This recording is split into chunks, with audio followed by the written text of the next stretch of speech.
Bienvenue pour ce webinaire du Club RSE du SPENRA qui a pour thème apporter une nouvelle expertise à ses clients pour la prévention du risque épidémiologique dans le tertiaire et les établissements recevant du public. Donc c'est un sujet d'innovation qui vous est proposé aujourd'hui avec différents intervenants. On va avoir une introduction à deux voix par Jean-Pierre Mingeard, qui est le responsable de la commission RSE du SPENRA et qui est également dirigeant d'entreprise de l'entreprise Time Propreté, de Blandine Nogent, qui est déléguée régionale du phare Propreté. Ensuite, on passera la parole à Nicolas Bachellery, qui fera une intervention sur le thème là, du jour. Et donc, Nicolas est chef de projet prévention, santé, sécurité au travail, handicap au phare Propreté. Ensuite, on a prévu, donc il y aura des petits temps d'échange là après les interventions. Vous pouvez à tout moment en fait poser des questions. Il y a le menu dialoguer, discuter exactement sur Zoom, qui vous permet de, au fil de l'eau, quand les questions vous viennent, de les poser. On pourra soit selon où on en est dans le propos, les intégrer carrément dans la réponse dans le propos, soit on a prévu des petits temps à chaque fois d'échange pour pouvoir à la fois traiter ces questions et également pouvoir en traiter d'autres qui viendraient spontanément, susciter un petit temps d'échange avec les différents participants et intervenants. Ensuite, on a prévu de passer la parole à un dirigeant d'entreprise, qui est Stéphane Martin, dirigeant de l'entreprise L'Oiseau Blanc. Donc, Blandine me disait qu'on n'avait pas eu de confirmation de sa part, donc voilà, on espère qu'il sera bien présent, mais normalement, c'est que tu es calé, donc ouais. Ouais. Voilà, sinon, il y a des On espère, entreprises. il était en déplacement, il est sur l'île de France, donc voilà, pour l'instant, il ne répond pas, mais normalement, il doit nous rejoindre pour venir témoigner. Donc, il est prévu qu'il nous rejoigne à 11h15, voilà, quelques minutes avant son intervention. Voilà, on reprévoira un temps d'échange sur la base aussi de ce témoignage, et puis une petite conclusion pour terminer le webinaire à midi. Voilà pour les éléments de présentation de ce webinaire. Et donc, ce webinaire, comme les autres, est disponible après sur une chaîne YouTube où on les a tous regroupés. Donc, si ça vous intéresse, on pourra vous transmettre le lien. N'hésitez pas à renvoyer un petit message au SPENRA pour avoir cette information de la chaîne YouTube avec les différents webinaires du Club RSE. Je vais proposer, si tu es d'accord, à Jean-Pierre Mingeard, je vais couper mon partage d'écran. Hop là, de démarrer cette introduction. Eh ben, parfait. Hmm. Bonjour à toutes et à tous.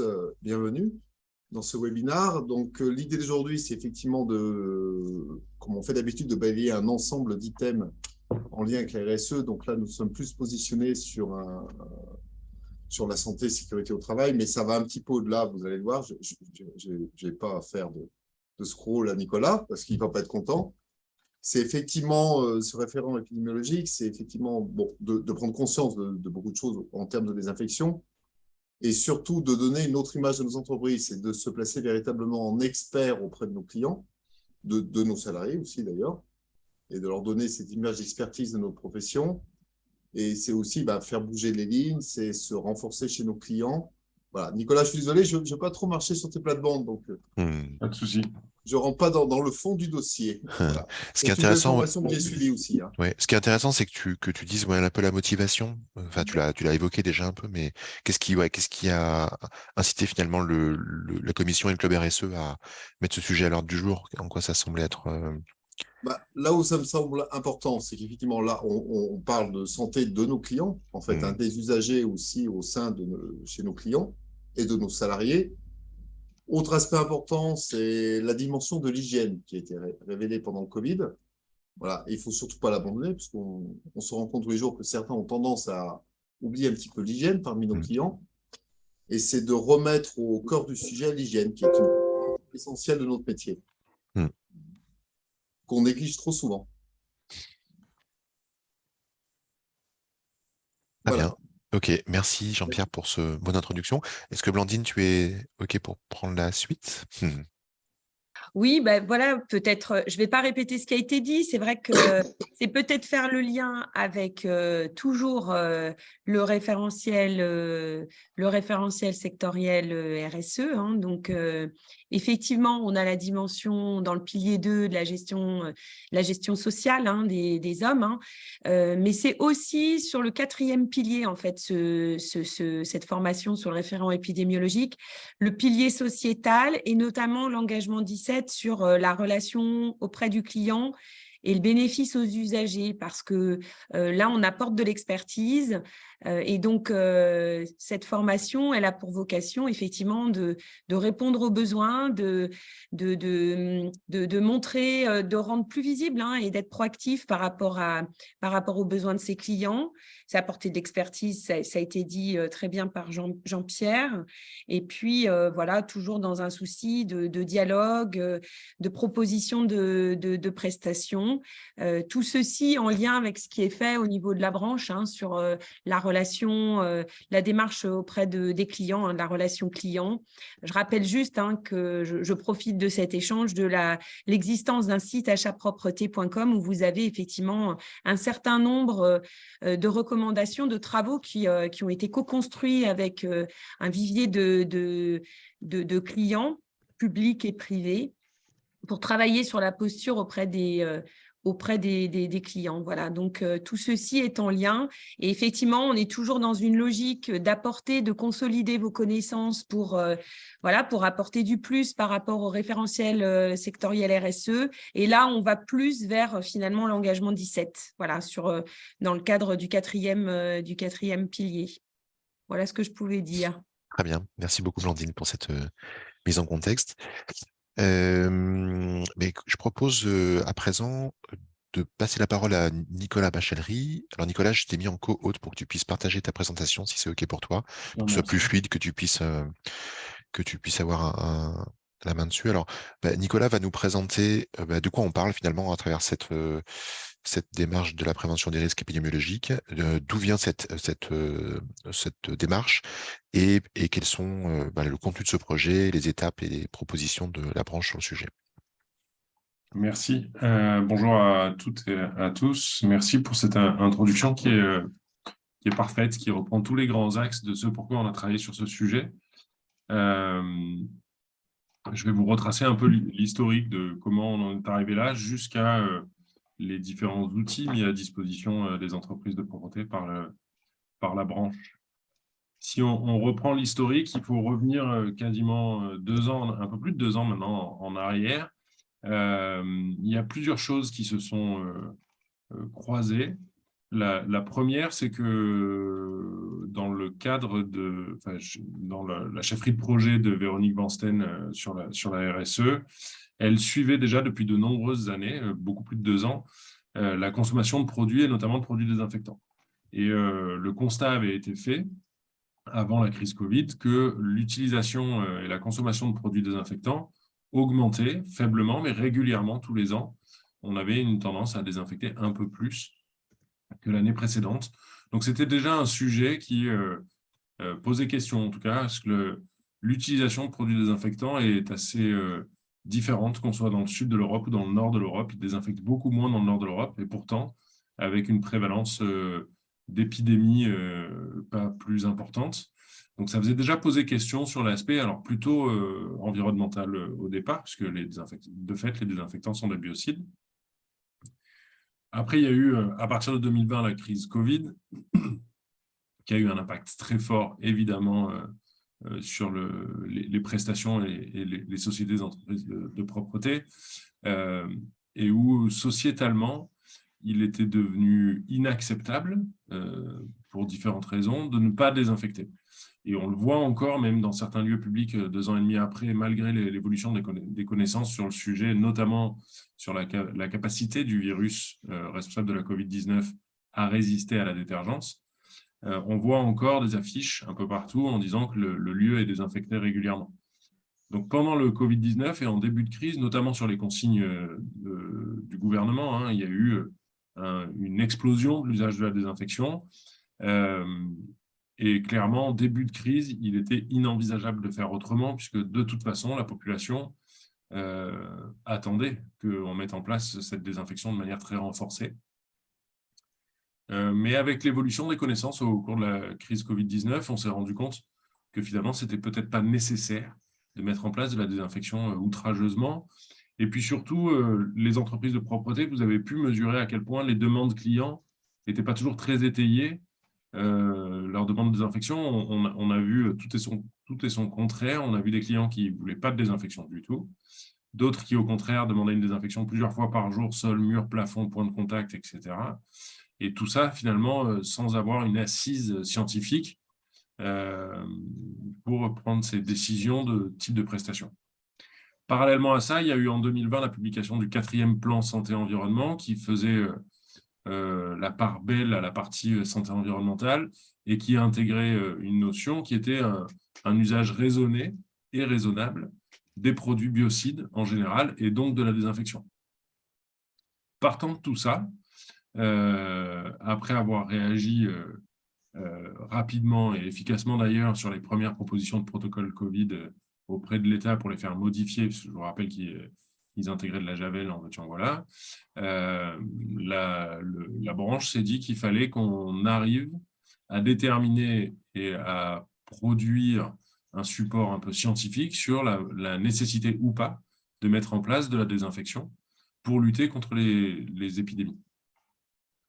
On a ciblé un secteur, ou en tout cas des prestations en milieu tertiaire ou accueillant du public, c'est-à-dire qu'on a exclu de fait les sites clients sur lesquels vous avez des hygiénistes qui imposent globalement la méthode sur la nécessité ou pas de désinfection. Donc, on a exclu tous les établissements de santé. On a exclu aussi l'agroalimentaire. Et on a focusé les travaux sur les maladies communautaires qui s'opposent aux maladies nosocomiales. C'est les épidémies qu'on retrouve extérieures aux établissements de santé, et celles pour lesquelles il y avait une voie de transmission qui était au moins partiellement ou majoritairement manuportée, puisque c'est sur ces modes de transmission-là que l'entreprise de propreté va avoir l'impact le plus fort en traitant les surfaces. Donc voilà le cadre de travail qu'on s'était donné. Pour pouvoir faire ça, on a commencé à travailler avec des experts externes à la branche et puis des experts, faut-il le dire, internes à la branche ou aux entreprises de propreté. L'objectif qu'on s'était fixé au travers de ce groupe de travail, encore une fois, plutôt en milieu tertiaire, ou en tout cas pas dans des milieux où on avait des hygiénistes à disposition, c'était d'une part de connaître quelles étaient ces maladies communautaires qui avaient des voies de transmission partiellement ou majoritairement manuportées qui étaient susceptibles de se développer dans les locaux de nos clients. Comment on pouvait répondre pour maintenir et garantir l'hygiène et limiter, ou en tout cas au moins limiter ou supprimer complètement le développement de ces maladies dans les locaux de nos clients. Quelles étaient les bonnes stratégies à adapter en présence de contamination du site? Est-ce qu'il était nécessaire d'augmenter les fréquences simplement avec de la détergence ou d'augmenter les fréquences avec de la détergence et de la désinfection, et du coup d'être en capacité, ou en tout cas de donner la capacité, un support pour les entreprises de propreté pour définir quels étaient les produits à mettre en place en fonction de l'impact qu'ils auraient sur les micro-organismes qui étaient responsables de ces maladies communautaires, et de pouvoir ajuster du coup les types de produits à utiliser et la stratégie à mettre en place. Et enfin, l'objectif aussi, c'était de pouvoir, du coup, diminuer ou supprimer l'utilisation de produits désinfectants quand ce n'était pas nécessaire. Puisqu'on s'est rendu compte, notamment au travers de la crise Covid-19, que le virus, le SRAS-CoV-2, finalement, simplement avec de la détergence, on était capable d'inactiver ce virus par destruction de sa membrane lipidique. Donc ça, c'est les objectifs qu'on s'était fixés. On a mis autour de la table plusieurs acteurs, je vous disais. On a travaillé avec la direction de la prévention des risques microbiologiques de l'INRS. On a travaillé avec l'Institut de recherche microbiologique et son président, qui s'appelle M. Stroll, qui avait l'avantage d'être aussi le président de la commission AFNOR sur le référentiel normatif sur les produits désinfectants. Et puis, on a travaillé après avec des responsables ultra-propreté d'entreprises de propreté, donc, avec Véronique Vansten, chef de projet RSE, avec Christophe Leclerc, qui est le responsable du CTIP, qui est la partie technique des différents opérateurs de branche, et puis moi-même. Et donc, on a réuni l'ensemble de ces personnes-là et on a demandé en premier lieu à l'INRS de bien vouloir faire finalement un état des lieux, une recherche bibliographique sur quelles sont les maladies communautaires qu'on retrouve en métropole en France. Dans ces maladies communautaires, quelles sont celles qui sont à contamination plutôt manuportée et quels étaient du coup les micro-organismes responsables de ces maladies communautaires, pour pouvoir ensuite définir si oui ou non ces micro-organismes-là, en fonction de leurs caractéristiques, étaient sensibles ou pas à la détergence et nécessitaient ou pas la mise en place de désinfection. Une fois qu'on a eu fait ce travail de bibliographie, ou en tout cas l'INRS majoritairement a eu fait ce travail de bibliographie et qu'on l'a partagé avec le groupe de travail, l'objectif n'était pas de promouvoir un produit plutôt qu'un autre ou une marque de produit plutôt qu'une autre. Donc on a travaillé plutôt sur les référentiels normatifs, notamment avec l'IRM, pour pouvoir définir en fonction des maladies communautaires et des micro-organismes mis en jeu, quelles étaient les bonnes normes de produits à utiliser pour les rendre inactifs ou inopérants, en tout cas pour supprimer cette chaîne de contamination, ou pour casser cette chaîne de contamination. Et ensuite, l'objectif, in fine, c'était de définir quels étaient les protocoles et les pratiques à mettre en place par les entreprises de propreté. Et c'est pour ça qu'on avait des responsables ultra-propreté et Christophe Leclerc du CTIP avec nous. Tout ça dans le cadre de ce qui a été introduit à la fois par Jean-Pierre et par Blandine. Le but, c'était bien d'avoir une assise scientifique qui permette aux entreprises de propreté de capitaliser sur l'expertise pour laquelle elles avaient été reconnues pendant la crise du Covid-19 et de pouvoir amener une vraie réponse structurée à leurs clients en regard des demandes qu'ils pouvaient avoir. Le but aussi, c'était d'arriver à produire quelque chose qui ne soit pas contre-productif en termes de business pour les entreprises, puisque c'est aussi intéressant quand un client vient vous voir en vous disant moi j'ai besoin qu'on me désinfecte l'ensemble de mes surfaces 4 fois par jour. En termes de business, c'est quand même intéressant. Le but, c'était d'avoir une alternative qui ne soit pas juste de dire à votre client non, ce n'est pas nécessaire. Sous la prestation qu'on réalise aujourd'hui d'hygiénisation, elle est suffisante. C'est bien de pouvoir leur proposer un mode de fonctionnement qui permette à la fois aux entreprises de continuer à se développer commercialement et de pouvoir asseoir ça sur une expertise forte des entreprises de propreté. Une fois que ces travaux ont été menés, ils ont été consignés dans un guide. Ce guide, du coup, il reprend les éléments suivants, à la fois des notions de microbiologie, quelles sont les maladies communautaires qui sont mises en jeu. Donc, on va retrouver assez classiquement, j'ai envie de dire, les gastro-entérites, les infections respiratoires, la grippe, certaines infections cutanées, et puis les conjonctivites. Pour chacune de ces maladies communautaires-là, on a déterminé si c'était des bactéries plutôt qui étaient mises en jeu, si c'était plutôt des virus nus, des virus enveloppés. Et en fonction de ça, on a la connaissance scientifique pour pouvoir dire si oui ou non la détergence est efficace ou s'il est nécessaire de mettre en jeu de la désinfection. Et encore une fois, la voie de contamination manuportée, ça veut dire que le sujet qui est infesté par les bactéries ou les virus va par contact pouvoir déposer ces bactéries, ces virus sur des surfaces. Et c'est en ayant une prestation de propreté sur ces surfaces-là qu'on va pouvoir mettre en jeu l'hygiénisation de ces surfaces et donc la destruction de la capacité d'infection des bactéries ou des virus. Quelles étaient les stratégies d'intervention qu'on a envisagées? Finalement, on s'est dit il y a 2 cas possibles sur le site client. On est soit en situation normale, c'est-à-dire qu'on n'a pas de raison de penser qu'il y a une contamination importante par les micro-organismes qui sont susceptibles de transmettre ces maladies communautaires, soit on est dans une situation où il y a potentiellement une contamination, et donc il va falloir passer en situation renforcée. Pour déclencher le passage de la situation normale à la situation renforcée, il va falloir être capable de détecter ce qu'on a appelé des événements ou un événement déclencheur. Et ça va être par les discussions que vous allez pouvoir avoir avec votre client, éventuellement sur les rares sites où vous avez une médecine du travail présente sur place, ça peut être une information qui est donnée aussi par la médecine du travail. Ça peut être aussi des sources d'informations diverses. local ou national, notamment le réseau Sentinelle, qui est un réseau de médecins de ville qui font remonter les cas de maladies qu'ils ont en consultation ou lors des visites. Et ce réseau Sentinelle permet relativement rapidement d'avoir l'information sur la prévalence ou non d'une maladie communautaire, d'une épidémie, dans une région donnée ou au niveau national. Donc, tous ces événements déclencheurs, vous verrez, on donne les moyens pour les personnes qui suivent l'offre de formation d'y avoir accès pour pouvoir être en capacité vis-à-vis de son client de dire, écoutez, voilà, dans votre région en ce moment, il y a une épidémie de gastro-entérite. Il est peut-être nécessaire qu'on passe d'une situation normale à une situation renforcée si on veut limiter le risque d'absentéisme sur votre site. En situation normale, on va retrouver les prestations classiques que vous pouvez dispenser dans le milieu tertiaire, où on va avoir évidemment une désinfection quotidienne des sanitaires. De toute façon, c'est légal, on retrouve ça dans le Code du travail, que l'employeur a l'obligation de faire un nettoyage et une désinfection des sanitaires quotidiennement, et puis des prestations avec de la détergence. Éventuellement un rappel sur l'hygiène des mains, en tout cas pour les agents de nettoyage ou les agents de service et des textiles, et puis la mise à disposition des consommables hygiène pour les usagers du site.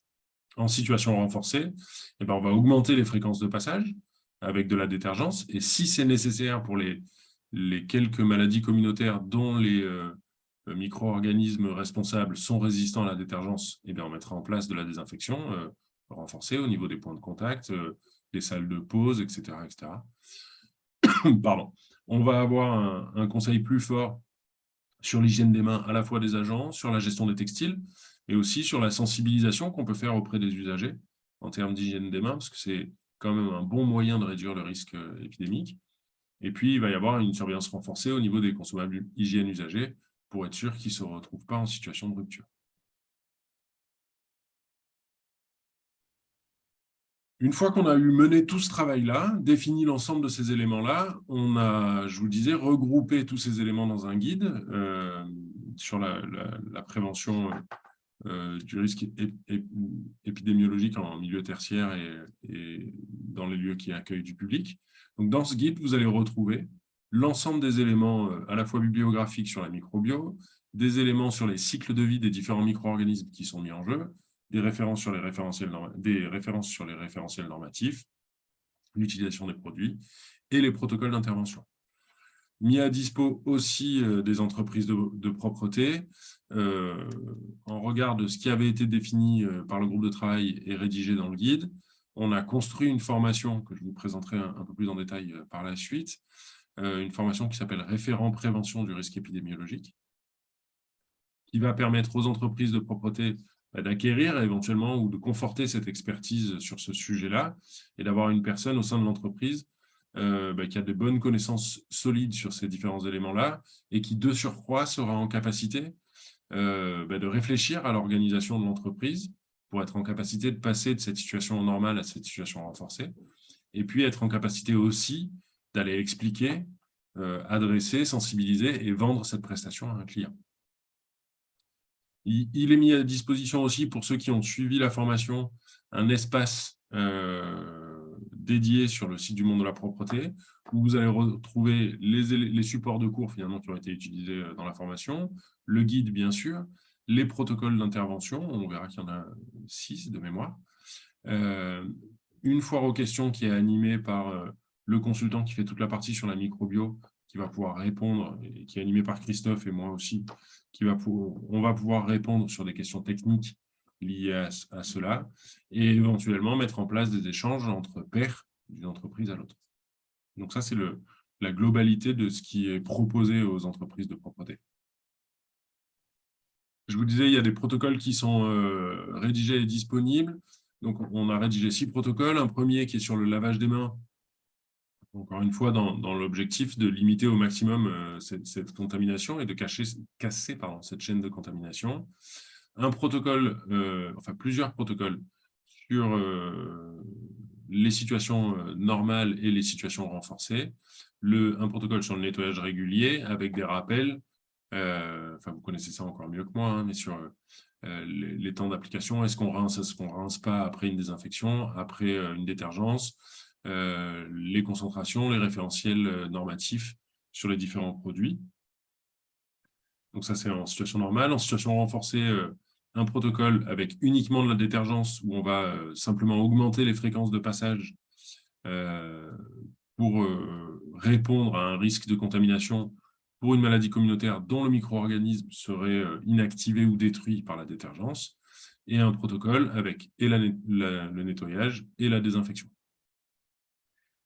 On a pris en compte aussi que quand on a été dans une situation avec un risque de contamination fort ou une contamination avérée sur site, il fallait avoir un protocole de gestion du textile réutilisable et notamment les microfibres pour éviter de recontaminer des surfaces qu'on serait venu désinfecter ou nettoyer avec des microfibres qui pourraient être contaminées ou des lavettes qui pourraient être contaminées.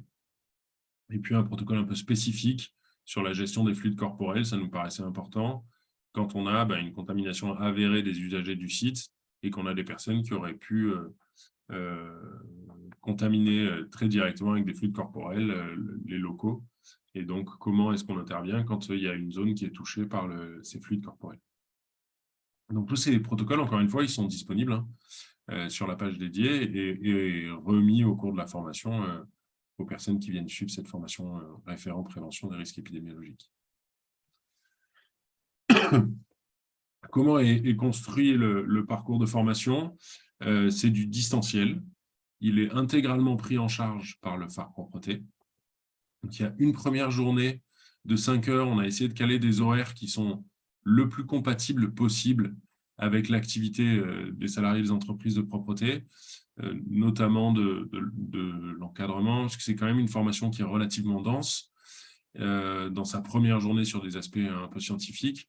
Et dans sa deuxième journée, je vous le disais, qui fait appel à la capacité de la personne à la fois à présager ou à anticiper l'organisation qui va être nécessaire dans l'entreprise une fois que la prestation sera vendue au client pour pouvoir basculer d'une situation normale à une situation renforcée avec potentiellement une augmentation des fréquences de passage, potentiellement l'utilisation de produits différents. Donc, ça veut dire qu'il va falloir que ces produits soient disponibles, soit en agence ou dans l'entreprise, soit directement sur site, et à avoir les équipes qui soient formées à l'utilisation de ces produits-là. Donc, ça demande quand même un peu d'organisation interne. Donc, on vise quand même de l'encadrement dans l'entreprise. Alors, ça peut être évidemment le dirigeant de l'entreprise. Sur des entreprises importantes et relativement structurées, on va s'adresser éventuellement à un directeur d'établissement ou vraiment à l'encadrement. Clairement, cette formation-là ne s'adresse pas aux agents de propreté ou aux chefs d'équipe. Donc, je disais, première journée, horaire de classe virtuelle de 10h à midi et de 13h30 à 16h30. Au cours de cette première journée, la première partie de la journée va être vraiment dédiée à la microbiologie. Quels sont les cycles de vie des micro-organismes, comment ils sont constitués, comment ça fonctionne, quels sont les moyens du coup de les mettre à mal et d'empêcher le développement de ces micro-organismes. Des éléments aussi sur la chimie et sur les types de produits et les référentiels produits. Et on va commencer à adresser en fin de première journée les bonnes règles d'usage, le cercle de Sinaire, ce genre de choses, en fin de journée 1. Ensuite, il va y avoir un temps d'intercession relativement important, parce qu'il y a à peu près une dizaine de jours d'écart entre la classe virtuelle numéro 1 et la classe virtuelle numéro 2, où les personnes qui seront en formation auront accès à un espace dédié sur le site du Monde de la Propreté, où ils vont pouvoir accéder au protocole, au support de cours de la première journée et de la deuxième journée. Il va y avoir un quiz de validation d'acquisition des compétences. Quel protocole utilise-t-on? Sur le quiz aussi, il y aura des éléments sur la microbiologie et sur les référentiels normatifs. Donc, il y a quand même un temps de travail individuel pour validation aussi des acquis validation des acquis de la première journée et de ce temps de travail plus individuel sur l'espace dédié. Et puis ensuite, la deuxième classe virtuelle, avec les mêmes horaires, 10h midi, 13h30, 16h30, où là, la matinée sera plutôt dédiée, encore une fois, à l'organisation de l'entreprise en interne, de l'entreprise de propreté, pour être en capacité de réagir et de passer d'une situation normale à une situation renforcée, avec ce que je vous expliquais, que ce soit en termes de connaissance des équipes sur le site, en termes d'organisation et de matériel à disposition et de produits, Et puis, en termes d'organisation au sein de l'entreprise, éventuellement, ça peut aller jusqu'à une équipe renforcée et donc plus de monde sur site. Et l'après-midi, les 3 heures de l'après-midi vont être plutôt dédiées à la relation client, comment je propose ce type de prestation-là au client, quels sont l'argumentaire commercial en fait, que je vais devoir développer et comment j'accompagne mon client pour qu'il soit en capacité de valider ce type d'offre-là, si le contrat est déjà en cours, ou comment je propose ce type d'offre si je suis en train de répondre à un appel d'offres. Pour ce parcours de formation-là, les inscriptions elles se font auprès de l'INI directement. C'est eux qui gèrent ces formations-là. Encore une fois, elles sont financées à 100% par le phare. La planification pour l'année 2023, c'est en gros une session de formation tous les mois et demi à partir de février, et ce jusqu'en fin d'année. Et on prend au maximum 10 personnes par session de formation. Je vous le disais, le ciblage, c'est quand même des personnes qui sont en capacité d'absorber ces éléments un peu scientifiques sur la première journée, avec évidemment plus de facilité sur le travail plus individuel avec l'espace dédié, puisqu'on est vraiment sur de la propreté et du nettoyage, et du coup, des choses qui sont bien connues par les personnes qui viennent en formation. Et puis, encore une fois, les personnes qui vont suivre la formation devront être en capacité éventuellement d'ajuster l'organisation interne de l'entreprise de propreté et d'être en front avec le client pour leur proposer ces prestations-là. On a développé ces formations depuis le début de l'année 2022 et il y avait eu une phase test avec des dirigeants d'entreprise et différents représentants d'entreprises de propreté. Et ça a fait partie des éléments qui sont remontés en disant que, de fait, ça ciblait déjà des personnes de l'encadrement. Et une des remarques qui a été faite pendant cette phase test, c'est qu'il serait pertinent de pouvoir adresser plus simplement les chargés de clientèle ou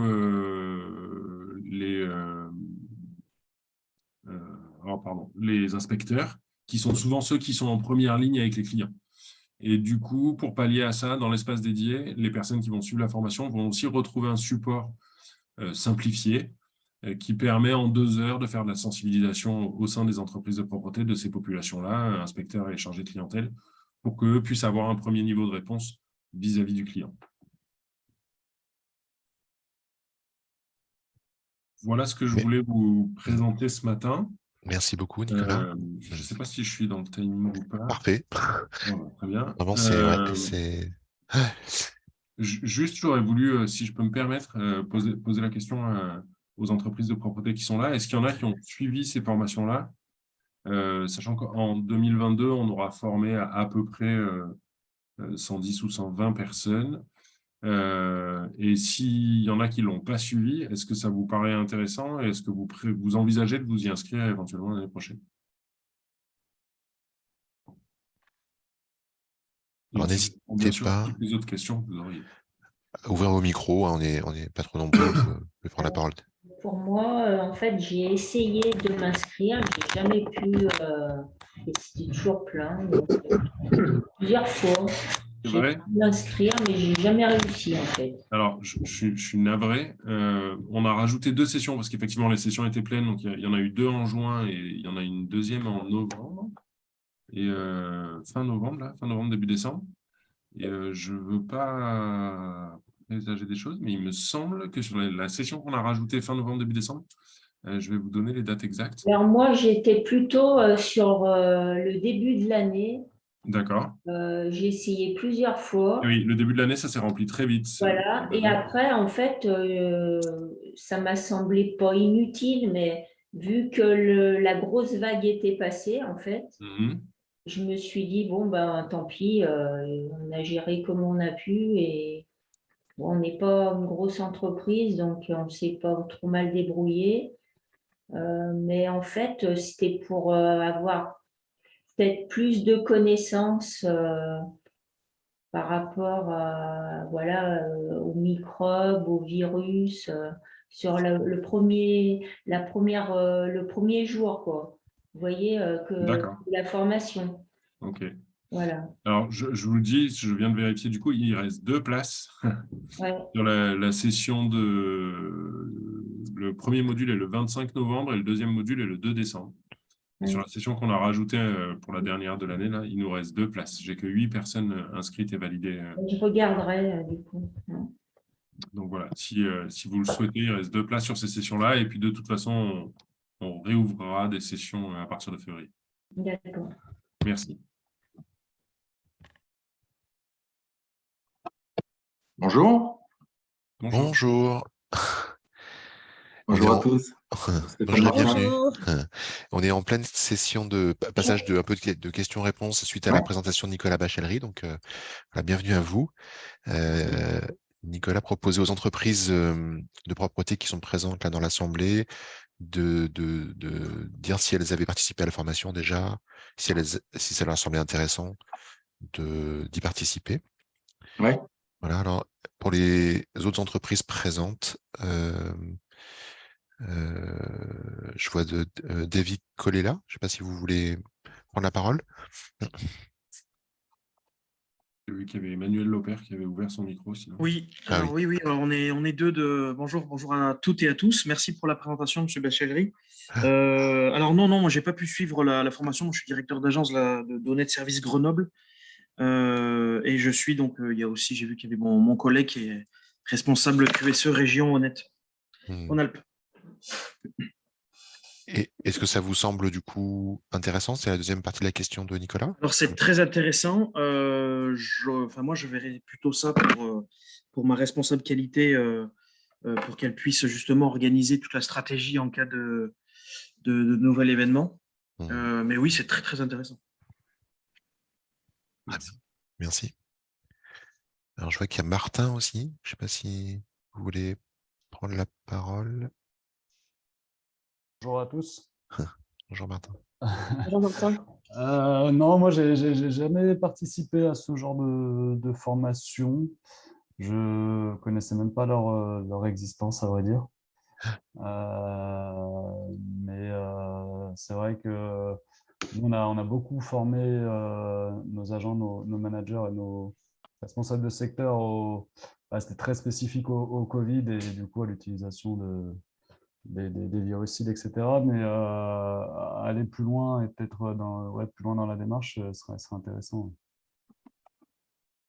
Très bien, merci. Alors, il y a Félix également. Je ne sais pas si vous voulez prendre la parole, ouvrir votre micro, si vous nous entendez.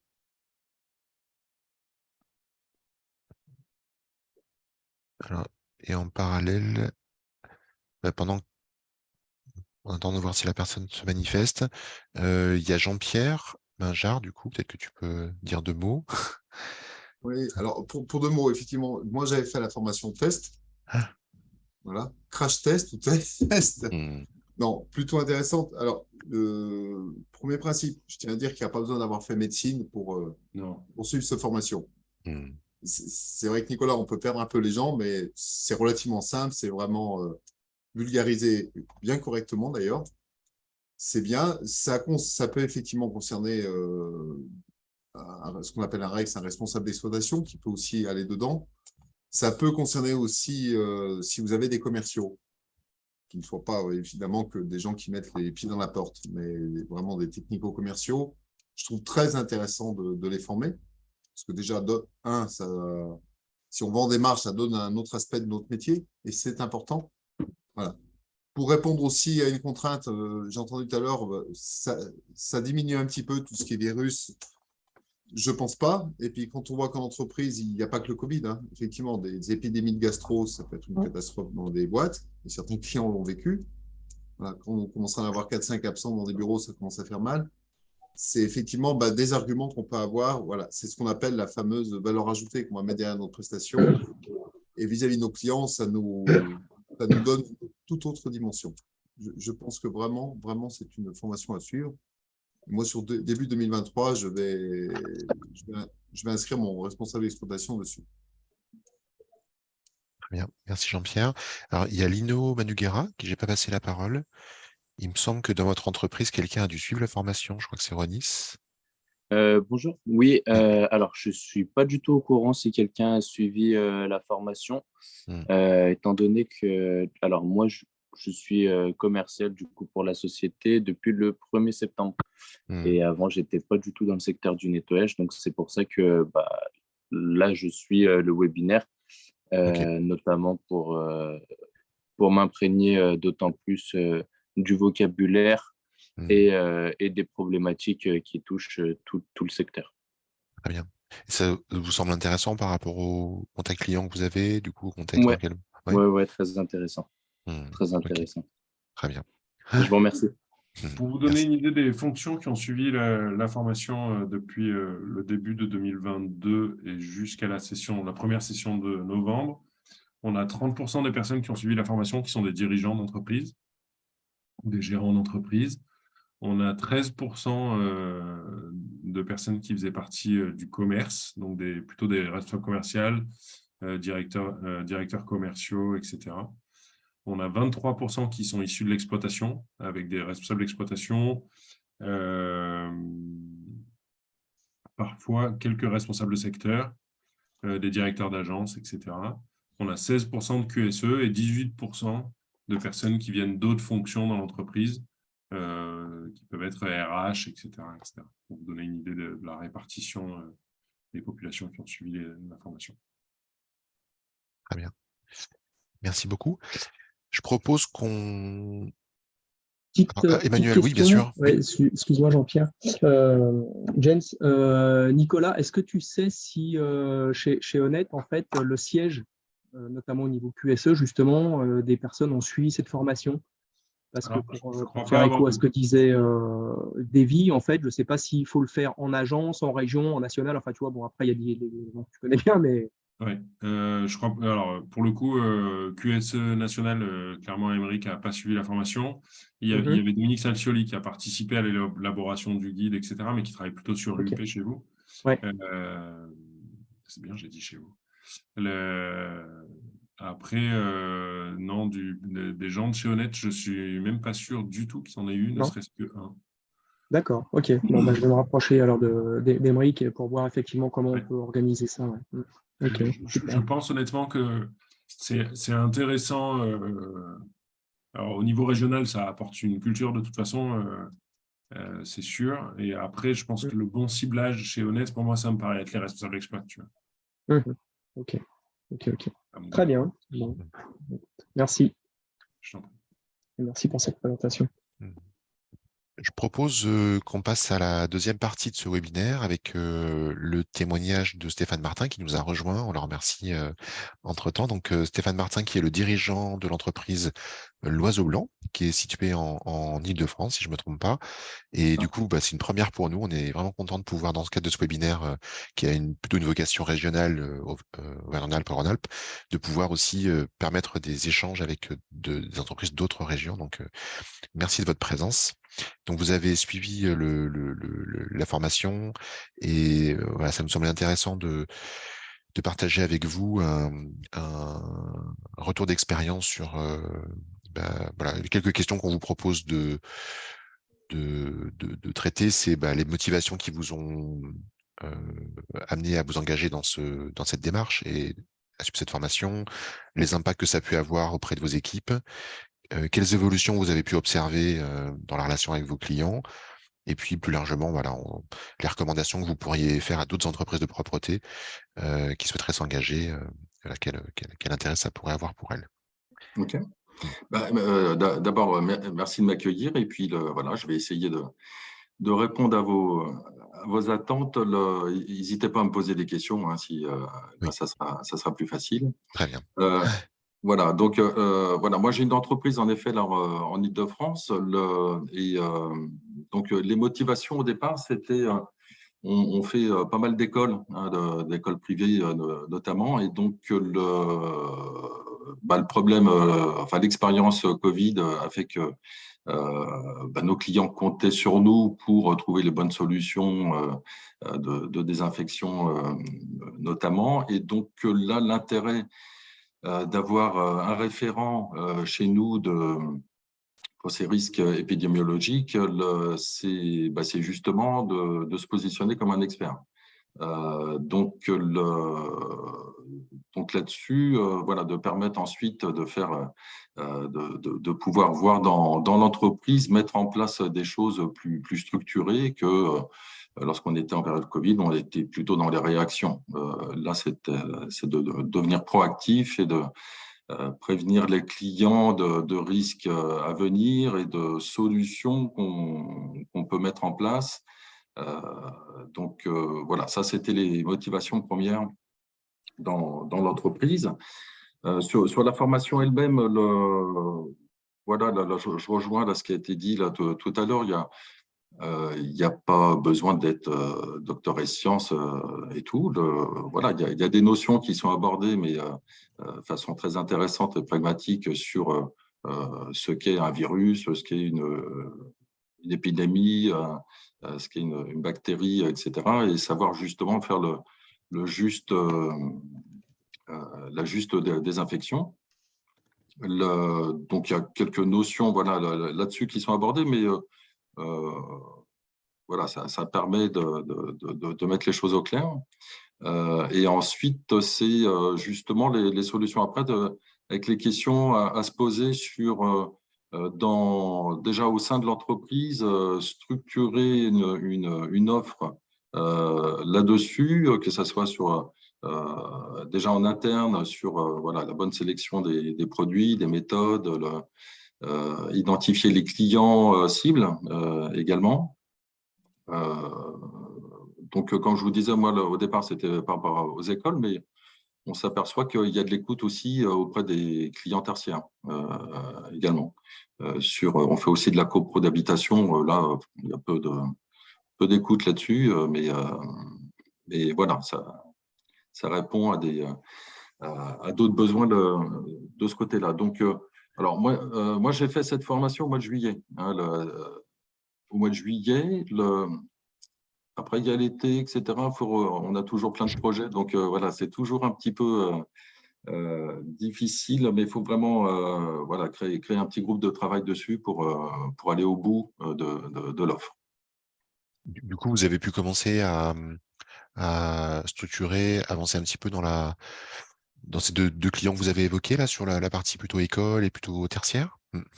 Alors, on avance dessus. On n'est pas tout à fait allé au bout. En tout cas, on en parle à nos clients. Nos responsables de secteur en parlent également. Et il y a une bonne écoute. Voilà, ça nous positionne comme des partenaires experts, enfin experts, pas forcément experts, mais en tout cas où on va pouvoir apporter des solutions sur. En fait, le tout, c'est un petit peu comme toute démarche commerciale. Également, c'est trouver leur douleur. Voilà, si on répond à une douleur, bon bah voilà, on va être écouté. Donc, bon, on n'a pas eu de grosses épidémies nouvelles qui soient arrivées. Il y a eu un petit peu de gastro, etc., mais c'était un petit peu pendant les vacances, visiblement. Mais en tout cas, voilà, ils sont à l'écoute et ils savent comme quoi on peut leur proposer justement d'adapter notre cahier des charges, nos fréquences de désinfection sur des périodes à risque. Donc, je dirais que voilà, on n'a pas été tout à fait au bout parce que là, c'est dans le sens de pouvoir au sein de l'entreprise sur l'ensemble des acteurs de la relation client, voilà, le message, tout le monde n'est pas tout à fait au même niveau. Oui, parce qu'un des changements, c'est celui que vous décrivez, c'est d'être capable de l'intégrer dans le cadre de la relation client, dans une démarche commerciale, c'est ça? Oui, exactement. Se sentir à l'aise, du coup, pour l'aborder, l'argumenter. Ouais. Moi, je trouve que l'avantage, c'est qu'il y a une posture que l'on gagne vis-à-vis de nos clients. Et ensuite, c'est un peu de l'air de la guerre, c'est aussi nous permettre de proposer des solutions et d'augmenter notre activité, notre plus-value, en tout cas. Très bien. Et alors, j'ai bien aimé votre expression sur le fait de trouver la douleur, en fait, voilà, le sujet d'intérêt pour vos clients. Dans le tertiaire, qu'est-ce qui vient comme élément là-dessus? Quel intérêt? Alors, ouais, c'est surtout parce qu'il y a des nouvelles organisations, ça n'a échappé à personne, hein, auprès de nos clients, le télétravail, mais ensuite, il y a aussi le flex office. Nous, on a de plus en plus de bureaux qui se restructurent pour tenir compte de ces nouvelles organisations. Et le flex office fait que voilà, les postes de travail sont pas enfin, tous les jours, chaque collaborateur des clients peut changer de bureau. Donc, ils comprennent bien que déjà, ils ont du mal à faire revenir des fois les salariés au bureau. Donc, si en plus, ils ont une épidémie de gastro qui arrive au bureau, c'est une douleur pour eux, là. Ok. Très bien, ça c'est vraiment intéressant. Et sur les écoles, on s'en doute un petit peu, mais c'est voilà le fait que ce soit de la petite enfance ou des enfants, une sensibilité particulière à l'hygiène, du coup. Ouais. Ok. Oui, tout à fait. À l'hygiène et puis après l'absentéisme des profs aussi. Ok. Très bien. Et donc oui, dans les évolutions par rapport à la relation client, vous dites, ça change la position, du coup aussi la vision, enfin de la manière dont l'entreprise se positionne par rapport au client, ça permet d'amener plus de valeur dans ce qu'on peut proposer. Ouais, d'une part, ils trouvent ça très, comment dire, ils sont surpris justement de la démarche qu'on a pris. Donc, je pense que c'est un gros avantage là, que l'on a dans la profession, là, c'est qu'on prend à bras le corps là, des domaines sur lesquels on ne nous attend pas forcément. Donc, voilà, ça c'est un plus. Ouais. Très bien.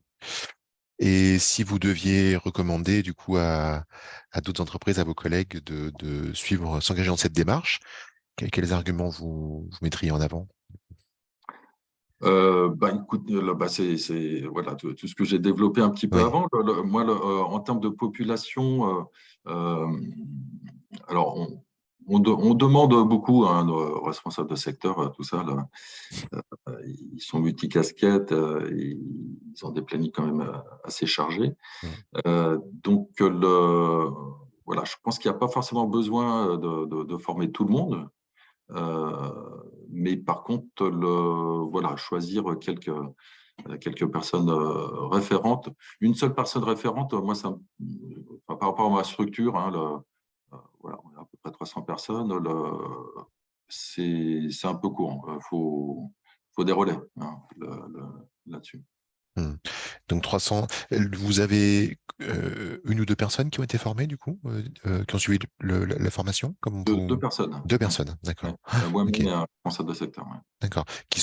Donc vous êtes chargé ensuite de pouvoir embarquer d'autres collaborateurs dans la démarche. C'est ça, de faire des formations internes du coup pour démultiplier. Ouais, voilà, hein, c'est de la formation interne. En fait, tous les services sont voilà, faut amener tout le monde sur le sujet parce que voilà, il y a le rôle de l'expert, il y a le rôle commercial, il y a le rôle écoute des clients et puis voilà, en fait, on demande à chacun voilà, d'identifier justement s'il y a un potentiel d'écoute sur le sujet et ensuite qu'il y ait un référent qui puisse faire ses rendez-vous pour plus développer avec le client.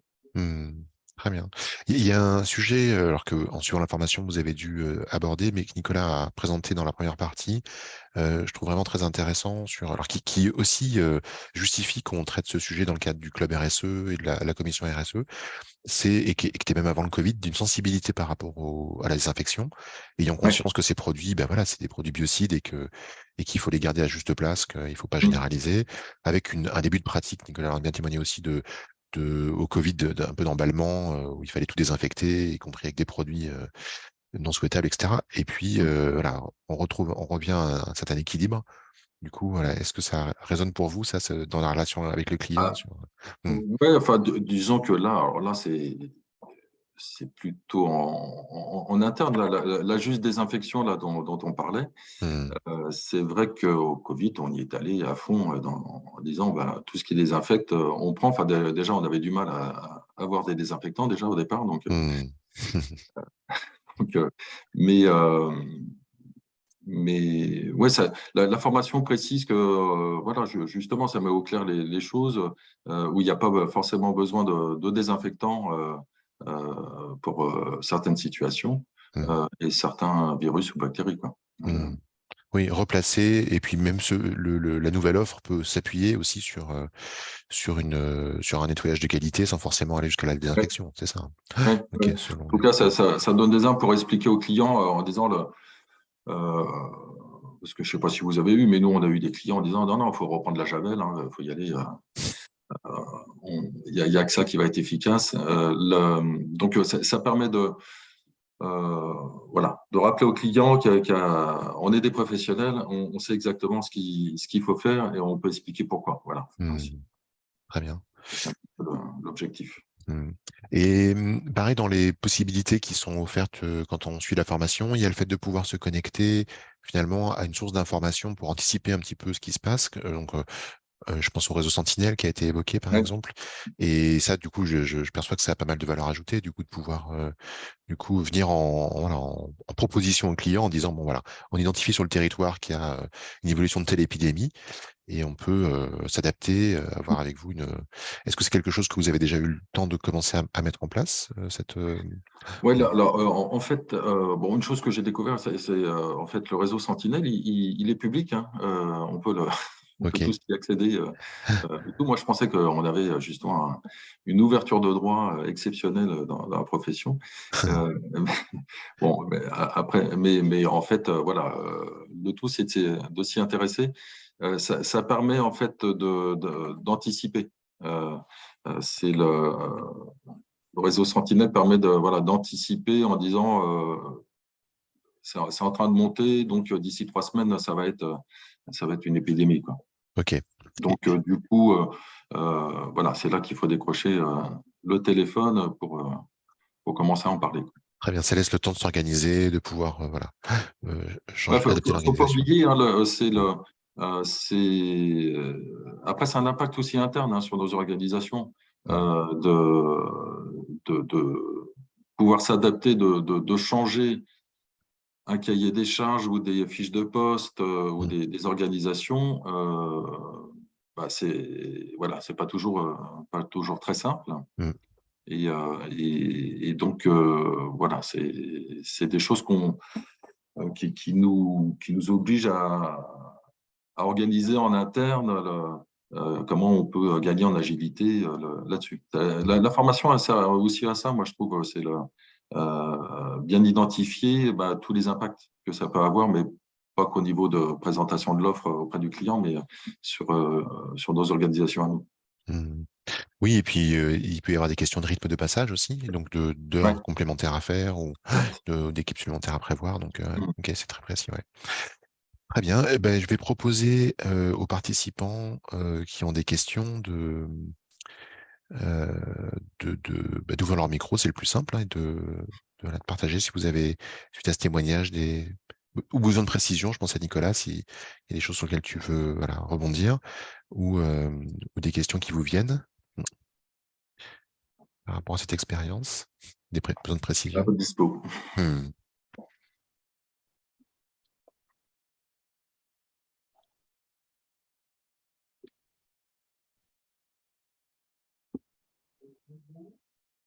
Alors, moi, une petite question pour l'oiseau blanc. Voilà. Alors, il y a des choses qu'on a mis en place chez certains de nos clients, parce qu'effectivement, ce n'est pas tous les clients qui sont sensibles. Il faut essayer de faire un peu le buyer persona de chacun de ses clients. Certains me demandent aussi, je ne sais pas comment tu fais, de dire c'est super ce que vous mettez en place, on est prêt à vous suivre. Comment je contrôle tout ça? Est-ce que tu as eu la même chose ou pas? C'est des écoles en l'occurrence, d'ailleurs. Oui. En réalité, parce que en effet, c'est dans les désinfections, si tu fais des écoles, en effet, on a pas mal de renforts de Covid qu'on a mis en place et tout. Et puis, à un moment donné, ça a quand même un coût. Donc, le client se pose la question en disant ouais, est-ce que c'est vraiment efficace, etc. Alors, nous, on ne peut pas se mettre une garantie d'efficacité. Là-dessus, c'est pas possible. J'ai pas trop eu le retour et tout, mais je pense qu'on va avoir en effet à un moment donné ce genre de questions. C'est un peu légitime. Oui, la question vient que les OGEC sont pressurisés, ils n'ont plus de sous, quoi. Voilà. Ouais. La leçon de Covid, c'est bien de là. Mais effectivement, c'est des questions que. Comment vous pouvez me prouver? Il y a des moyens de le faire, hein, mais il ne faut pas non plus que ça coûte plus cher à la sortie. Ouais. Alors, sur c'est justement essayer de leur faire comprendre que il y a certes une dépense supplémentaire si on change les fréquences, si on change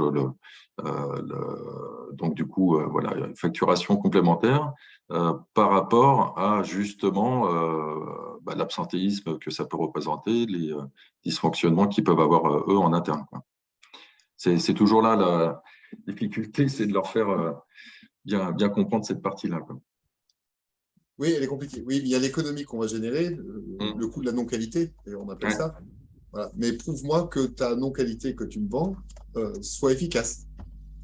La solution de non-qualité, pardon, que tu me vends soit efficace. Aujourd'hui, c'est difficile de trouver, je pense même, mais là, je me tourne plus vers Nicolas.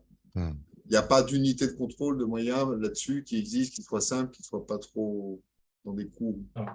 La difficulté, le contrôle de la qualité de la prestation sur la propreté, vous connaissez ça, hein, il y a 50 moyens différents qui sont utilisés par vos clients. À plus forte raison s'il y a des pénalités financières, si l'objectif n'est pas atteint, mais vous connaissez ça, on va repartir là-dessus. Sur la microbio, le seul vrai moyen de contrôle d'une contamination restante ou pas, c'est la boîte de pétri, qui est compliquée à mettre en œuvre. D'autant plus qu'elle n'a de sens que juste après la désinfection, parce que rien ne vous garantit que 20 minutes après que vous ayez désinfecté, il n'y ait pas quelqu'un qui soit venu contaminer le support. Donc ça, c'est évidemment compliqué. Ce qui est sûr pour autant, c'est que ça baisse le niveau de contamination d'un site. Après, arriver à vendre dans la presta, le fait de mettre des boîtes de pétri pour vérifier qu'il n'y ait plus de microbio, ça me paraît compliqué. L'efficacité de la désinfection, de fait, elle ne dure qu'un temps, d'où la répétition. Après, ce qu'on peut arguer, c'est que finalement, de la désinfection, il y a assez peu de maladies communautaires, à part les gastroentérites, en gros, hein, qui sont souvent véhiculées par des virus nus qui, eux, sont résistants vraiment à la détergence. Il n'y a pas de membrane lipidique autour, qui est détruite par le savon et donc par la détergence. Dans les autres cas, la désinfection n'est pas nécessaire. Et donc, si les surfaces sont correctement nettoyées avec un détergent, de fait, il n'y a pas de résistance, sauf cas particulier de micro-organismes spécifiques qui auraient tendance à faire des biofilms et ce genre de choses. Mais l'alternance de différents produits, etc., devrait empêcher ça, en tout cas dans le tertiaire. On n'est pas dans des milieux agro où les conditions de développement peuvent être encore majorées, mais c'est vrai que la vérification de la qualité de la destruction de micro-organismes, à part par des tests microbiaux, c'est très compliqué.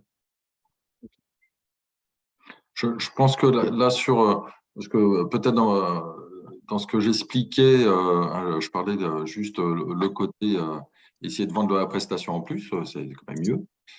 Mais le conseil, en tout cas, il faut qu'il passe aussi par des choses, des rappels simples auprès du client, etc., mais sur comment lutter de façon globale sur des risques épidémiologiques. On a des solutions, en effet, techniques, mais c'est aussi sur la qualité de l'air, sur les mises en place de lavage de mains, etc. Enfin, voilà, hein, c'est des choses, même si c'est des rappels et tout, il faut d'abord commencer par un spectre assez large sur comment lutter contre les risques épidémiologiques. Bien sûr. Il n'y a pas que la solution technique. Non. Et dans les effets utiles, il y a aussi, je pense, comment dire, l'impact que ça peut avoir sur les usagers des bâtiments, que ce soit dans les écoles, les parties prenantes sont nombreuses, il y a les élèves bien sûr, mais il y a aussi les familles potentiellement. Dans les entreprises, vous l'avez bien évoqué, l'importance pour les salariés, du coup. Donc ça, indépendamment du résultat, voilà, objectivé, c'est vrai que je pense que la mise en place de la démarche, elle a aussi un effet important, à mon avis, sur les usagers, quoi, pour les rassurer, pour. Ouais, un enfant malade, les parents, il faut qu'ils s'en occupent. Hein. Là, Oui, c'est vrai qu'après, la difficulté qui me vient en vous écoutant, c'est de savoir d'où vient finalement la contamination. Même s'il y a un travail qui est bien fait dans le contexte de l'école ou du bureau, une personne qui est contaminée, elle peut l'être par plein d'autres sources différentes. Et d'identifier, ça serait complètement impossible d'identifier à quel moment. Alors, il peut y avoir une concentration du coup de cas qui peuvent laisser penser, dans une équipe qui laisse penser que la contamination elle a plutôt eu lieu au bureau plutôt qu'ailleurs, mais après, c'est vrai que c'est voilà, dans un contexte de contagion, d'épidémie sur un territoire, c'est pas toujours facile, j'imagine, de voir à quelle part on a contribué, quoi. Ouais, on supprime pas le risque, hein, on diminue le risque. Et puis la question qui est soulevée, je trouve qu'elle est intéressante, elle se pose aussi sur ça retouche la relation client. À la fois la posture d'expertise, de maîtrise du sujet, et aussi la confiance qu'on arrive à créer dans le fait qu'on peut mettre en œuvre ce type de solutions et qui vont dépasser effectivement juste le contrôle visuel du fait que le bâtiment est propre sur des choses qu'on peut visuellement pas forcément toujours identifier, quoi. Donc, je pense que là, il y a un ensemble de facteurs qui commencent dans la relation client, mais qui sont aussi dans la manière dont on déploie les opérations dans l'entreprise. Peut-être de la communication aussi, j'imagine, des supports de travail. Je ne sais pas si vous avez déjà réfléchi à ces choses-là, mais. Ouais, on n'a pas été trop au bout là-dessus, mais oui, c'est des sujets aussi à travailler. On change de posture. C'est un bon outil, moi, je trouve, pour la profession, qui nous aide à sortir du juste intervenant pour la propreté, mais on ne veut pas voir les agents, etc. Enfin, voilà. Là, ça nous met un petit peu plus en amont et en avant sur le côté professionnel et conseil. Très bien. Et puis, je rappelle qu'on a beaucoup de nos clients qui aujourd'hui nous demandent qu'est-ce que vous faites pour la QVT de nos salariés. Parce qu'en dehors de mettre un baby-foot dans une entreprise, ça peut être très sympa. La QVT, ça passe aussi par le fait que les salariés arrivent dans des lieux où ils se sentent en sécurité. La sécurité, c'est de l'hygiène. C'est pas que de la sécurité physique, bien sûr, mais c'est avant tout de l'hygiène. Donc et c'est important d'amener la preuve. Cette formation permet de dire, regardez, on est, vous voyez, monsieur le client, on est légitime. Je vais loin dans mes propos, mais on est légitime pour pouvoir vous parler de ça. Parce qu'on sait de quoi on parle, on sait ce que c'est que l'hygiène. C'est vrai qu'on a un diplôme à la fin. Non, mais je sais, oui, mais la légitimité est importante pour pouvoir. Même nous, on se sent plus légitime pour en parler. Une fois qu'on est dans la formation, on a le bon vocable pour en parler. Et c'est important aussi. Je sais qu'on n'a pas de diplôme, mais pas docteur non plus. Ça, je suis bien d'accord. Est-ce qu'il y a d'autres questions? Je pense à Béatrice, qui était intéressée par la formation. Est-ce qu'il y a des choses qui vous viennent à regard de ce témoignage par rapport à votre propre entreprise? Je ne sais pas s'il y a des questions que vous voulez partager. Non, je n'ai pas, j'ai pas de questions qui me viennent. Je prends tout ce qu'on me donne. Je note tout ce que j'ai besoin. Non, mais c'est vrai que ce qui me ressort là, c'est vrai que j'aurais du mal à parler de quelque chose que je ne connais pas à fond. Donc, la formation pourrait me donner l'assurance, un peu, voilà, on va dire comme ça, l'assurance de me dire, je parle vraiment de quelque chose qu'on m'a appris, pas de choses que j'ai attrapées comme ça. Et là, je pense que ça ferait toute la différence, en fait. Voilà. Très bien. Est-ce qu'il y a des clients, des types de chantiers auxquels vous pensez en particulier, qui seraient intéressés par cette proposition? Alors moi, j'ai pas des des très grosses entreprises, j'en ai pas. J'ai quelques écoles, c'est vrai, j'ai quelques écoles, mais en fait, comment je pourrais dire? Moi, tout ce que j'ai vécu là, j'ai subi en fait. J'ai pas été l'acteur. C'est pas moi qui ai mené la danse. J'ai des entreprises qui m'ont dit, bon, à partir d'aujourd'hui, c'est comme ça, vous allez faire ci, vous allez faire ça. Donc, j'ai argumenté comme j'ai pu, je me suis imposée un peu, mais en fait, j'ai subi. C'est pas moi qui ai mené la danse. Jamais, jamais, jamais. Jamais on m'a dit, bon, qu'est-ce que vous pensez de ce qui se passe? Comment on pourrait faire pour? On m'a tout imposé, en fait. Et après, une fois qu'on m'a imposé, j'ai réussi à amener des choses de ma connaissance. Mais j'ai plutôt subi que… Voilà. Ok. Donc, une motivation, ça serait ça, quel que soit le type de client, d'arriver à pouvoir reprendre la main et de pouvoir être force de proposition. En fait, je prends la main, mais pas en premier, en fait. Mes clients m'imposent et après, je prends la main. Et des fois, je la prends. J'ai des clients qui m'ont carrément imposé en me disant c'est le Covid, je veux plus que personne d'étranger rentre dans mon entreprise, donc on va diminuer les prestations. J'en ai eu un ou deux comme ça qui ont carrément fermé, qui m'ont dit non, bah, venez pas qu'on est là. Et pourtant, on est post 50, quoi, à y aller, quoi. Et vraiment, là, j'ai mal vécu, quoi. Donc, en fait, la formation me donnerait peut-être des arguments plus que j'en ai maintenant pour dire attention, les microbes, les machins, les trucs, voilà, bien analyser tout ce genre de choses qui ferait que mon client, il perde la main, en fait. Voilà. Très bien. Merci pour ce témoignage. Bon, écoute, je ne sais pas s'il y a d'autres questions. J'ai l'impression que non, les micros ne s'ouvrent pas. On va vous remercier, Monsieur Martin, pour votre témoignage, le temps que vous nous avez accordé. Merci beaucoup. Merci je sais beaucoup. que vous avez un temps très contraint, donc voilà, on ne peut pas vous retenir plus que de besoin. Merci d'être venu témoigner. Merci pour votre invitation et voilà, bon courage à tous. Merci. Merci. Au revoir. Au revoir. Et pour les autres, du coup, je propose qu'on passe à la conclusion de ce webinaire. Du coup, voilà, c'est assez concret. Vous avez à la fois les prochaines dates de formation pour celles et ceux qui sont intéressés.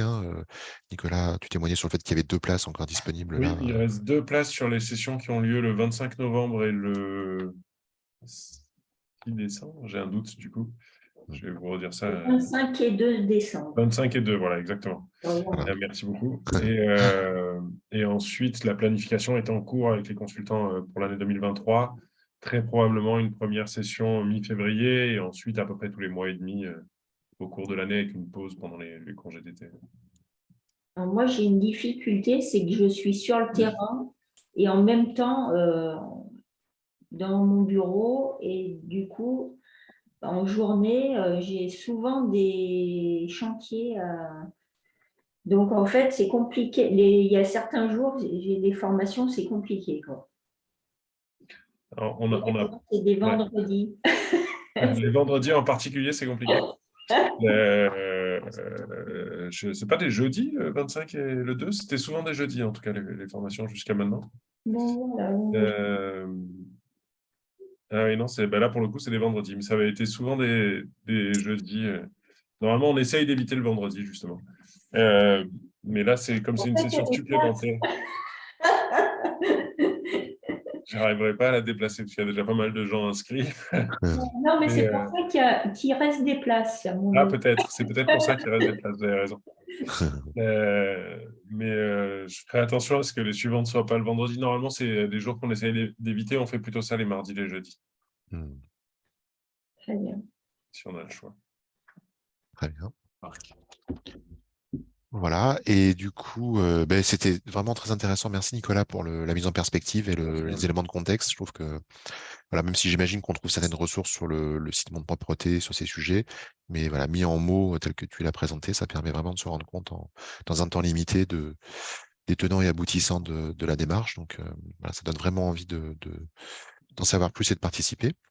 Juste en oui. conclusion, si je peux me permettre de rajouter juste une chose, la branche a été sollicitée il y a déjà quelques mois maintenant, je crois que c'était au mois de mai, si je ne dis pas de bêtises, par le ministère de la Transition écologique sur une potentielle évolution du certificat Certibiocide, ce que je n'ai pas évoqué tout à l'heure, mais qui viendrait couvrir aussi l'usage de tous les désinfectants, tous les types de désinfectants par des professionnels, et donc potentiellement les salariés de la propreté. On s'est beaucoup battu, je ne sais pas si c'est le bon terme, mais en tout cas, on a beaucoup échangé avec le cabinet en charge de ce sujet-là au sein du ministère de la Transition écologique, puisque les premiers projets qu'ils avaient rédigés impactaient de fait tous les agents de service et tous les agents de nettoyage, avec une formation Certibiocide qui aujourd'hui dure 3 jours, avec un quiz à la fin, donc avec toute la problématique qu'on pouvait avoir aussi de capacité des salariés de la propreté à suivre ces 3 jours de formation et à répondre à un quiz sur lequel il fallait avoir 20 bonnes réponses sur 30 quand même. Et a priori, on a été entendu puisqu'on a d'abord argumenté sur le fait que l'objectif poursuivi par le ministère de la Transition écologique était justement la juste désinfection et que dans ce cadre-là, il souhaitait former tout le monde pour être sûr que les gens aient bien en tête les impacts santé de l'utilisation de ces produits pour les personnes, mais aussi les impacts environnementaux. On a argumenté beaucoup pour essayer de faire sauter complètement cette obligation, puisqu'aujourd'hui, on bénéficiait d'une exemption d'obligation de détention du certificat Certibiocide. Donc, on était arrivé dans un premier temps à obtenir que la désinfection des sanitaires, dans la mesure où c'était une mesure réglementaire, soit exclue. Mais on n'avait pas d'exclusion sur le reste. Et puis, on a fini par argumenter sur le fait que les agents de service et les agents de propreté, ce n'était pas eux qui étaient décisionnaires, finalement, de savoir si on mettait ou pas en place de la désinfection sur un site, que c'était imposé par le donneur d'ordre et éventuellement par la direction en tout cas le management de l'entreprise de propreté dans laquelle ils travaillent. Malgré tout, le dernier projet d'arrêté sur lequel on nous a présenté a admis ce système de décideur et probablement qu'il va y avoir au travers d'un décret qu'ils espéraient au départ sortir fin d'année 2022, ça sera peut-être plus tard, et de toute façon pas beaucoup plus tard, l'obligation de formation de décideurs au sein des entreprises pour l'utilisation de produits désinfectants. Et la formation menée, et les travaux qu'on a menés sur la prévention des risques épidémiaux et l'utilisation de la juste désinfection a été un des arguments qui, je pense, a permis au ministère de la Transition écologique de prendre en compte le fait que la branche traitait le sujet et essayer de faire en sorte qu'on n'utilise pas de manière déraisonnée les produits désinfectants. Donc, sachez qu'il est probable que dans les mois qui viennent, alors probablement avec un délai de mise en œuvre et d'obligation de détention du certificat qui sera pas en mois, mais probablement, on aura probablement 1 an ou 2 pour se mettre en conformité. Et on est arrivé à obtenir aussi que les salariés pouvaient travailler dans les équipes pendant un certain temps, et donc ça permettait de couvrir aussi et de supprimer l'obligation de formation pour tous les CDD courts de remplacement. Donc voilà, ça a aussi participé, ça a aussi été un des sujets qui nous ont poussé à travailler ce sujet-là. Mais sachez qu'on va le voir arriver, on n'arrivera pas à s'en exonérer complètement. D'accord. Donc cette formation, elle sera rendue nécessaire pour toutes les entreprises de propreté, enfin pour les dirigeants de toutes les entreprises de propreté. A priori, ce vers quoi tend le ministère de la Transition écologique, même si ce n'est pas encore figé, il y aurait du coup un certificat Certibiocide qui durerait plus 3 jours pour les utilisateurs de produits désinfectants, qui durerait 1 journée. D'accord. Et qui ne serait plus ciblé sur tous les utilisateurs, mais simplement sur les acheteurs et les décideurs. D'accord, ok. Mais ça, ils ne l'ont pas défini encore. Donc, probablement dans l'entreprise, celui qui est responsable de l'acte d'achat de différents types de produits, qui est décideur des méthodos mis en œuvre.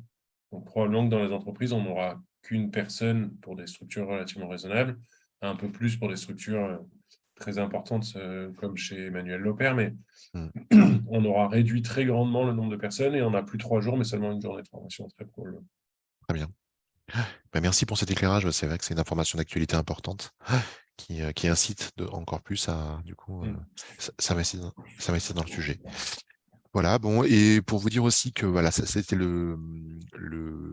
ce webinaire, c'était le dernier webinaire du programme 2022 du Club RSE du SPENRA, qu'il y a un travail en cours sur le programme d'activité de 2023, qui vous sera communiqué en début d'année prochaine, avec de nouveau des propositions de webinaires, de visites d'entreprise, et différentes propositions telles que ça peut être fait également sur 2022, avec un atelier généralement qui a lieu au mois de septembre, avec une thématique d'intérêt pour les entreprises de propreté aussi. Donc voilà, d'ici quelques semaines, il y aura ce nouveau programme d'activité pour le Club RSE du SPENRA. Je ne sais pas si Blandine, tu voulais ajouter quelque chose? Non, écoutez, vous remercier de votre présence. Et puis, oui, effectivement, la programmation arrivera prochainement pour l'année 2023. Peut-être une dernière chose qui rentre aussi dans le cadre de la RSE, un forum santé sécurité au travail qui est en partenariat avec la CARSAT régionale, qui a lieu jeudi prochain, donc le 24 novembre, en partenariat aussi avec le SPENRA, donc à la Maison des métiers de la propreté. Voilà. Donc sur la prévention